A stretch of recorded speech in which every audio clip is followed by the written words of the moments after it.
Hi, this is Brian Kim. I want to share with you case number 187 in the Best Way to Do Cataract Surgery series. This is a 1 to 2 plus dense lens, and you're going to see very obvious pseudoexfoliation material sloughing off the anterior capsule. And so obviously this patient has a proclivity towards zonulopathy. You're going to see double chop and cross chop and a toric IOL being placed at the axis of 80. And you're going to see how I'm able to leverage double chop and cross chop to perform very gentle execution of lens disassembly, in this case with pseudoexfoliation. So you can see there's a clear ring, there's a double ring of pseudoexfoliation lens material peripherally and also centrally.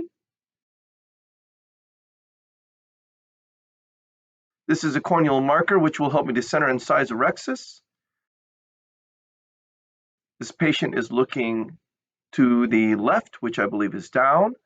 I make a paracentesis incision first on the right side and then the left side, making sure I'm flat to iris plane, which creates a nice corneal shelf, which will allow me to achieve a self-sealing incision.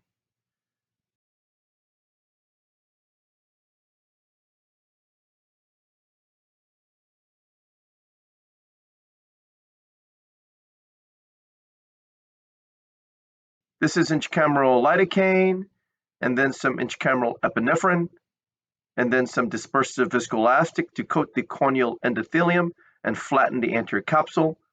I'm using the cannula as an oarlock to rotate the cannula within the incision to turn the eye straight. And this is a triplanar corneal incision. I make a vertical groove, place the blade into the deep part of the groove, tunnel, and then I enter. And I'm able to do that because of the oarlock technique with the cannula. This is a puncture style rhexis. I go in with the T sideways, puncture the center,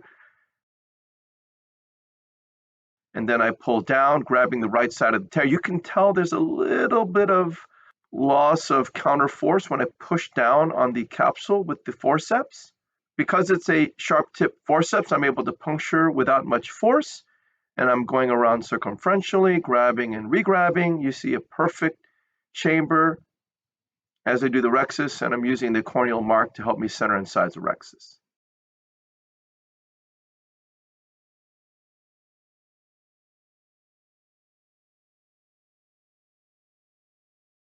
This is the capsular fornix hydrodissection technique. I place a cannula under the rhexis edge, point the tip down, get a nice wave, actually get multiple waves, decompress the bag on the left side very gently, sweeping under the rhexis edge on the left side as well.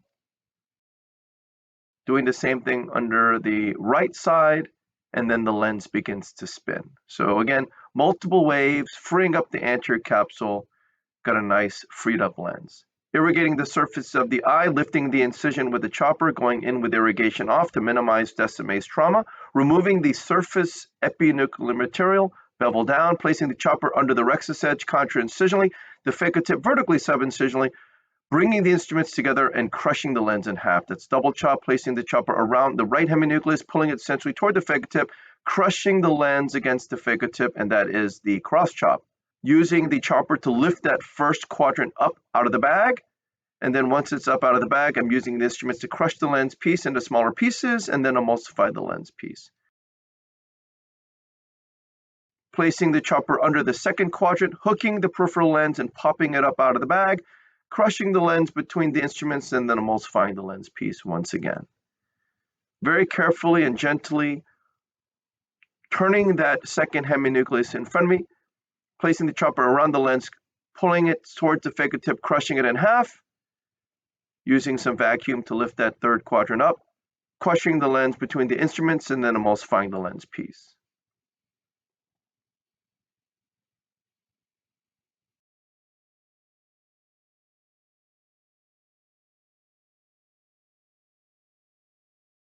Gently positioning that last quadrant, hooking the peripheral lens with the chopper, loosening it up, fracturing it between the instruments, using crushing forces again and again to break it up into smaller pieces and then emulsifying the lens piece. So all the endonucleus has been removed, grabbing the epinucleus from anterior to posterior, making sure the chopper is deep to make sure the bag doesn't come forward. Multiple layers of epinucleus here, again, because of the multiple dissection waves. So I take the chopper out, push BSS in, take the phaco tip out, and I go in with the ironing handpiece. I start subincisionally peeling from anterior to posterior. By doing it this way, you get a cleaner peeling of the cortex from the capsular bag. And as you peel it, you can feel that there's a little bit of stubbornness of the lens material still adherent to the capsular bag, and that is due to the relative weakness of the zonules. So the cortex comes out pretty nicely from anterior to posterior all around. Switch to polish mode, polishing under the rexus edge, removing the lens epithelial cells. And as I do this, I'm also surveying the capsular bag, making sure there's no fornicele cortical materials. Polishing the posterior capsule as well. You can see the easy puckering of the posterior capsule, again, probably due to the relative zonular weakness in this case.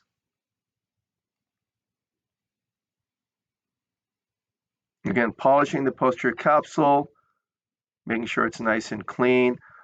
Always polish the posterior capsule to make sure you don't encounter any fine cortical wisps. Using the BSS cannula to pulse the subincisional capsule fornix, which was clean in this case, and then disengaging the irrigation, and then pushing cohesive viscoelastic to fill the bag. You have to turn off irrigation, otherwise the viscoelastic is just going to come straight out. Using the sweep, polishing under the rexus edge, first on the left side and then the right side, and this helps liberate some of that lens epithelial cells as well as the cortex. Again, you want to do that especially in these cases when you know you have zonular issues, in this case where the patient has pseudoexfoliation. This is a single piece acrylic lens. I'm able to place it into the capsular bag. The leading edge is within the bag. As the lens unfolds, I go in with the ironing handpiece with irrigation off, activate irrigation, making sure the haptics are disengaged from the optic, getting underneath the lens, tilting it, rotating it 90 degrees clockwise, tilting the lens, removing all the viscoelastic from within the bag, repositing the optic, and now I'm going to place this lens at 80 degrees. And so you can see with the bag inflated, you're able to rotate the lens counterclockwise with the ironing handpiece. And once I've positioned it at 80 degrees, I go ahead and switch to polish mode, polishing underneath the rexus edge, making sure I remove any remnants of lens material, switching to visco mode, removing all the viscoelastic from the anterior chamber. I like to go to low mag when I'm trying to make sure the axis is correct, with the eye completely inflated, and using the ironing handpiece to make sure the eye is pointed straight up and down. I'll go ahead and place the axis marker.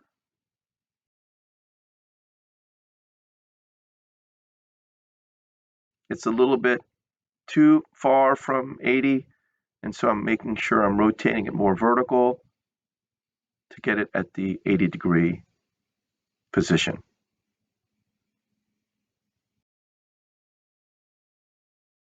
So it's at 80 degrees. And once it's at 80 degrees, I go ahead and push BSS as they come out. It locks the lens into place so it doesn't move or rotate as the chamber collapses. And I switch quickly to hydrate the incisions and to get that chamber nice and stable once again. And that's the end of the case. So again, this is a patient with very distinct pseudoexfoliation of the anterior lens capsule, which is usually a sign of some level of zonulopathy. You saw double chop, cross chop mechanical fracturing techniques, very efficient lens disassembly. Because all the forces are oriented toward the center, this is very safe on the zonules. I was able to hook the peripheral lens, pop the lens up out of the bag. The first and second quadrants came out in such a manner. You're able to also use a little bit of vacuum. I grabbed that third quadrant and then pulling it up and then crushing the lens between the instruments. This is a very efficient way and a very zonular safe way to disassemble the lens, especially in the situation when you have pseudoexfoliation. You don't want to apply too much torsional stress on the zonules. You don't have any peripheral stress on the zonules for pushing down on the lens with sculpting. And so this is why I feel like this is the best way to do cataract surgery, especially for cases when you have zonulopathy and pseudoexfoliation. So I hope this was helpful to you, and I thank you for your attention.